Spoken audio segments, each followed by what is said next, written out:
الحمد لله مدبر الأكوان بحكمة المبالغة العلية مجمل الأحوال لمن تجمل بالأعمال السنية مباعد الأهوال عمن تكمل بالأخلاق المرضية مكفر الأوزان عمن أتاب إليه ألام والعزيز الغفار أشهد أن لا إله إلا الله وحده لا شريك له وأشهد أن محمدا عبده ورسوله الذي لا نبي بعده اللهم صل وسلم على سيدنا ومولانا محمد وعلى آله وصحبه أجمعين أما بعد فيا عباد الله أوصيكم بنفسي وإياي بتقوى الله وطاعته لعلكم تفلحون فقال تعالى في كتابه الكريم أعوذ بالله من الشيطان الرجيم بسم الله الرحمن الرحيم سبحان الذي أسرى بعبده ليلا من المسجد الحرام إلى المسجد الأقصى الذي باركنا حوله لنريه من آياتنا إنه هو السميع البصير صدق الله العظيم معاشر المسلمين sidang jamaah rahimahullah. Mengawali khutbah pada kesempatan yang mulia ini, khatib mengajak kita semua untuk senantiasa meningkatkan kualitas takwa kita kepada Allah, mewujudkan sikap syukur atas rangkaian nikmat yang senantiasa Allah berikan kepada kita. Setiap waktu kehidupan yang kita jalani menjadikan kita selalu menempuh perjuangan menuju titik akhir perjuangan kita, itulah Allah Subhanahu wa Ta'ala. Sebab itulah pada kesempatan khutbah yang singkat ini, khatib mengambil tema peristiwa Isra wal Mi'raj dalam melihat perjalanan kehidupan. Jamaah rahimahullah, kita baru saja melewati satu hari yang memiliki sejarah yang sangat penting. 27 Rajab kita lewati sebagai hari yang memiliki catatan sejarah, yang sejarah itu adalah bagian mukjizat yang diberikan Allah kepada Rasulullah SAW. Peristiwa Isra wal Mi'raj dapat ditinjau dalam berbagai aspek keimanan, aspek ketauhidan, aspek ubudiyah, aspek ibadah, aspek lainnya tentang sains dan teknologi. Tetapi tidak kalah penting sesuatu yang menarik, bagaimana orang-orang sufi melihat bahwa peristiwa Isra wal Mi'raj ini adalah sebuah informasi penting yang dapat ditarik dalam melihat perjalanan hidup di atas dunia. Jamaah yang dirahmati Allah, karena sesungguhnya bagaimanapun peristiwa itu dilihat secara pandangan ilmiah, tentu juga tidak ada seorang manusia pun yang bisa untuk melakukan perjalanan sebagaimana yang telah dialami oleh Rasulullah SAW. Maka orang-orang sufi melihat bahwa ini menjadi bagian daripada bagaimana kita mampu melihat perjalanan kehidupan, sehingga salah satunya Ibnu Arabi misalnya menulis satu buku yang berjudul dengan Al-Mi'raj. Buku itu menjelaskan bahwa sesungguhnya manusia pasti akan melewati 3 perjalanan penting yang pasti akan dilalui. Setiap manusia maka pasti akan melewati 3 perjalanan penting ini. Yang pertama dia sebutkan perjalanan dari Allah, dari Tuhan. Yang kedua dia sebutkan perjalanan menuju Allah, perjalanan menuju Tuhan. Dan yang ketiga dia sebutkan perjalanan kepada Allah atau kepada Tuhan. Apa yang dia berikan? Sebuah pemahaman tentang perjalanan dari Allah, perjalanan dari Tuhan. Dia gambarkan dengan 3 model perjalanan makhluk. Yang pertama dia sebutkan sosok makhluk yang menjalani kehidupan ketika dia datang dari Allah, dekat dengan Allah, sehingga disebut sebagai hamba yang mukarramun, tetapi dia tidak mampu mempertahankan kedekatannya dengan Allah. Akhirnya dia dijatuhkan dari kedekatan itu dan menjadi sosok makhluk yang hina. Ini satu model perjalanan kehidupan. Ada satu makhluk yang datang dari Allah, dekat dengan Allah, takwa kepada Allah, tapi dalam perjalanan kehidupan dia tidak mampu mempertahankan kemuliaan dan kedekatannya hingga dia menjadi jatuh dan hina di hadapan Allah. Itulah perjalanan iblis. Iblis kita tahu makhluk yang datang dari Allah, dan awal mula kehidupan iblis itu sangat patuh dan takwa kepada Allah, sehingga iblis pada masa awalnya adalah merupakan hamba yang mukarramun, dekat dengan Allah. Tetapi satu ketika diperintahkan kepada iblis untuk sujud kepada Adam, tetapi iblis menolak dengan kesombongannya, dengan keakuannya, merasa lebih tinggi daripada Adam, derajatnya lebih mulia, maka dia jatuhkan daripada kemuliaan yang sudah ada pada dirinya. Inilah yang diinginkan orang sufi, untuk terus mampu melihat bagaimana perjalanan hidup kita. Kita semua datang dari Allah. Kita semua datang dengan dasar keimanan. Kita sudah berikrar ketika di alam rahim kita berdialog alastu rabbikum qalu bala syahidna. Kita sesungguhnya sudah mengakui Allah Tuhan kita. Tapi bagaimana kita berlayar dalam menjalani kehidupan ini? Apakah kita mampu menjadi hamba yang sesungguhnya di hadapan Allah Subhanahu wa taala, atau dalam diri kita lahir kekuatan-kekuatan lain seperti kekuatan yang terjadi pada iblis yang pada akhirnya dia mendapat murka dari Allah Subhanahu wa taala.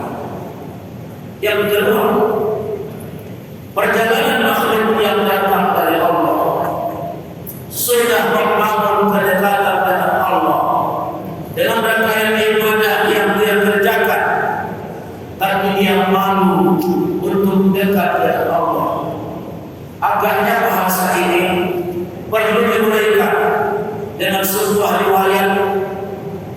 Satu riwayat menceritakan ketika Abu Bakar As-Siddiq dan para sahabat ketika itu memuji seorang laki-laki di hadapan Rasulullah dengan mengatakan bahwa ada sosok laki-laki yang hebat ibadahnya, maka Rasul tidak mengomentari apa yang disampaikan sahabat ketika itu. Maka pada satu ketika berkumpullah di majlis Rasulullah, ketika berkumpul di majlis itu, maka Abu Bakar pun menyampaikan kepada Rasulullah, "Ya Rasulullah, sesungguhnya itulah yang kami katakan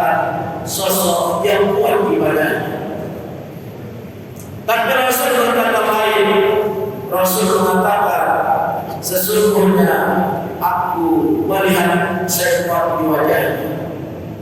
Lalu Rasulullah menghampiri laki-laki tadi dengan bertanya, apakah jika Anda berkumpul di tengah-tengah yang lain seperti ini, Anda merasa lebih hebat dari yang lain?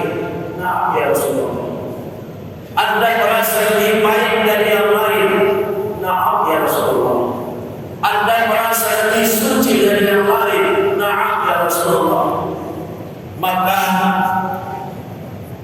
laki-laki tadi pun setelah berada di majlis tadi keluar dari majlis itu.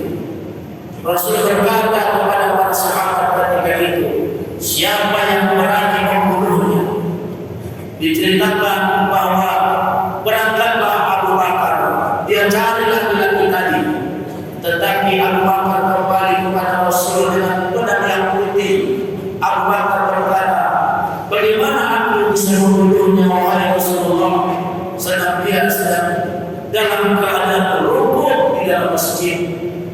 Rasul kembali berkomentar, siapa yang berani membunuhnya? Maka ketika itu berangkat pula Umar dengan pedangnya, tetapi Umar pun kembali kepada Rasulullah dengan pedang yang tetap putih. Kata Umar, bagaimana mungkin aku membunuhnya wahai Rasulullah? Dia saat ini sedang sujud di dalam masjid. Tetapi Rasul berkata lagi, siapa yang berani membunuhnya? Maka dalam riwayat itu diceritakan Ali berangkat dengan pedangnya, pedang yang putih. Lalu Ali pun kembali kepada Rasulullah, wahai Rasulullah, laki-laki tadi sudah tidak ada di masjid. Rasul berkata, andai saja ada yang berani membunuhnya, sungguh tidak akan ada pertikaian, permusuhan di masa akan datang. Jamaah rahimahullah, agarnya riwayat ini mengandung makna penting bahwa ada orang yang sudah mendekatkan diri kepada Allah, sudah dia bangun ritualnya dalam mewujudkan nilai dirinya menghadap Allah, dia terjaga ibadah.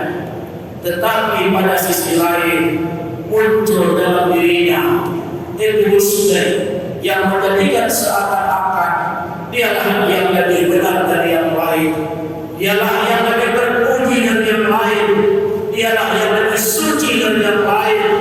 Sehingga inilah yang akan menjadikan banyak ada terkadang persoalan yang terjadi di tengah-tengah umat Islam, sehingga umat Islam terkadang tidak bisa berjalan dengan rapi, tidak bisa berjalan dengan tertib.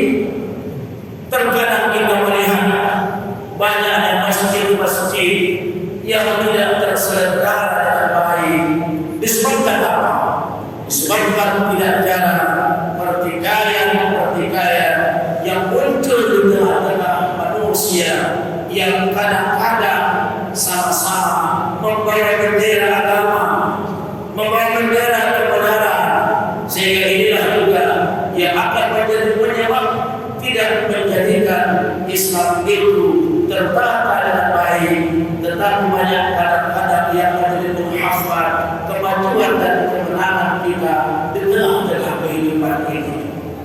Itu yang kedua adalah sosok yang makhluk datang dari Allah, sudah membangun kedekatan dengan Allah, tetapi dia masih malu untuk mengakui dirinya sebagai hamba, dirinya sesuatu yang hina, dirinya sesuatu yang rendah, yang tidak harus dia bernilai secara pribadi, tetapi yang harus dilakukan adalah terus mengabdikan diri kepada Allah, melakukan yang terbaik dalam kehidupan.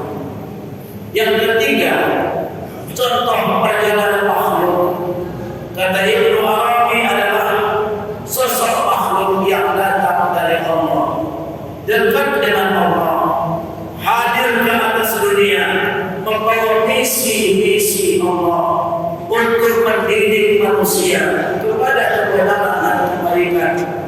Itulah para nabi dan rasul. Jamaah rahimahullah, kita disuruh melihat model perjalanan makhluk, bagaimana perjalanan kehidupan yang kita datang dari sumber yang sama, pencipta yang sama, itulah Allah Subhanahu wa Ta'ala. Tetapi bagaimana di tengah-tengah perjalanan ini ada makhluk yang tersisih, ada makhluk yang terhina, tetapi ada sosok makhluk yang memang perjuangan kehidupannya tidak lain adalah untuk menciptakan berdiri manusia kepada jalan kebaikan. Jamaah rahimahullah, itulah gambaran perjalanan makhluk yang pertama.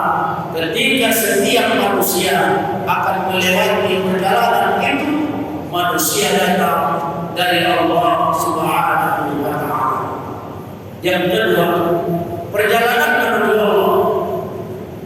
Perjalanan menuju Allah adalah sebuah kepastian bahwa kita semua akan berakhir. Kehidupan ini pasti akan usai, dan tempat kembali tidak lain adalah Allah Subhanahu wa Ta'ala. Ilaihil masir. Maka setiap kata di antara kita yang mati, tidak ada kata-kata yang keluar dari lisan kita melainkan inna lillahi wa inna ilaihi raji'un. Tetapi dalam proses menuju Allah, dalam proses untuk sampai kepada Allah, maka paling tidak ada 3 gambaran proses menuju Allah. Ada sosok yang menuju Allah tapi masih dibatasi dengan tirai-tirai zulmani, tirai-tirai kegelapan, sehingga dia tidak dapat melihat Allah. Dia tidak bisa melihat jalan mana sesungguhnya yang harus dia tempuh. Maka inilah orang-orang yang menjalani hidup ini bagaikan tidak ada perintah kehidupan. Dia tidak tahu sebenarnya ibadah yang wajib dikerjakan itu adalah menerang kehidupan. Sehingga orang-orang yang seperti ini, orang-orang yang hidup berjalani kehidupan ini bagaikan dalam kegelapan, kehidupannya senantiasa bergelimang dengan kezaliman. Yang kedua, sosok yang menuju Allah, yang telah mampu melihat Allah, tetapi masih dibayangi dengan tirai-tirai kemusyrikan. Banyak orang yang mendekatkan diri kepada Allah, beribadah kepada Allah, tapi masih memiliki keinginan-keinginan lain, orientasi yang tidak seterusnya kepada Allah. Dia berbuat baik, tetapi tujuannya bukan karena Allah, tujuannya adalah karena berbagai hal yang dia inginkan. Inilah orang-orang yang datang kepada Allah, tapi masih dibayangi dengan tirai-tirai kemusyrikan. Yang ketiga, sosok yang datang kepada Allah, menuju Allah, berjalan mendatangi Allah, mereka sudah bebas dari tirai-tirai kegelapan dan tirai-tirai kemusyrikan. Mereka datang sempurna untuk melihat Allah dalam setiap apapun yang mereka pandang. Maka orang-orang yang seperti inilah yang kelak akan disambut Allah dengan panggilan yang istimewa. Ya ayyatuhan nafsul mutmainnah, irji'i ila rabbiki radiyatan mardiyah, fadkhuli fi ibadi wadkhuli jannati. Ilustrasi dari perjalanan ini adalah seorang sufi, Yazid al-Bustami. Ketika dia melaksanakan ibadah haji, dia berangkat yang pertama, dia pulang dari hajinya, dia mengatakan, sesungguhnya aku belum haji. Dia katakan dia belum haji karena alasan dia mengatakan dia belum haji, aku belum melihat Allah, tetapi aku masih hanya mampu melihat benda-benda Mekah. Yazid al-Bustami berangkat yang kedua kalinya, dia katakan juga, aku belum haji, aku sudah melihat Ka'bah, aku sudah melihat Allah, tetapi aku masih dibayangi dengan benda-benda Mekah. Lalu Yazid al-Bustami berangkat kembali melakukan ibadah haji. Setelah berangkat yang ketiga, baru dia mengatakan, sesungguhnya aku sudah haji, karena aku tidak lagi melihat benda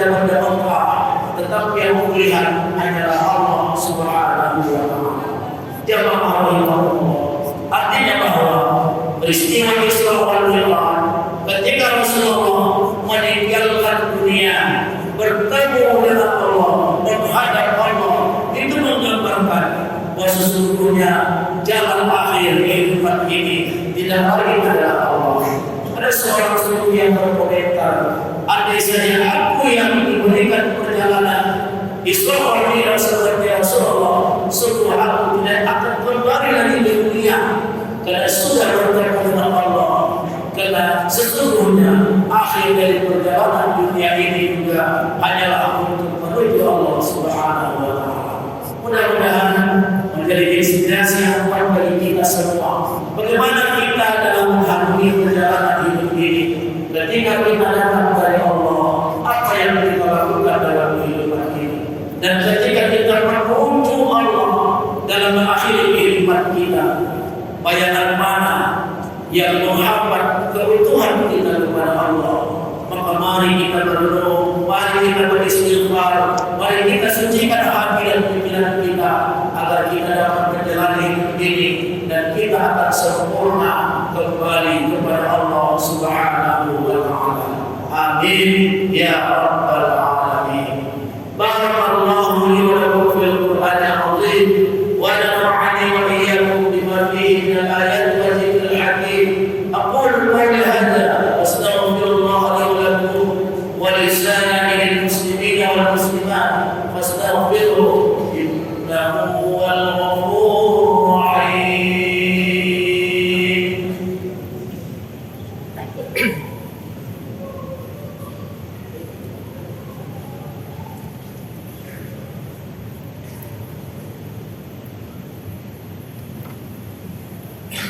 Alhamdulillah rabbil alamin, hamdan hamidin as-sabirin, hamdan yuwafi ni'amahu wa yukafi mazidah.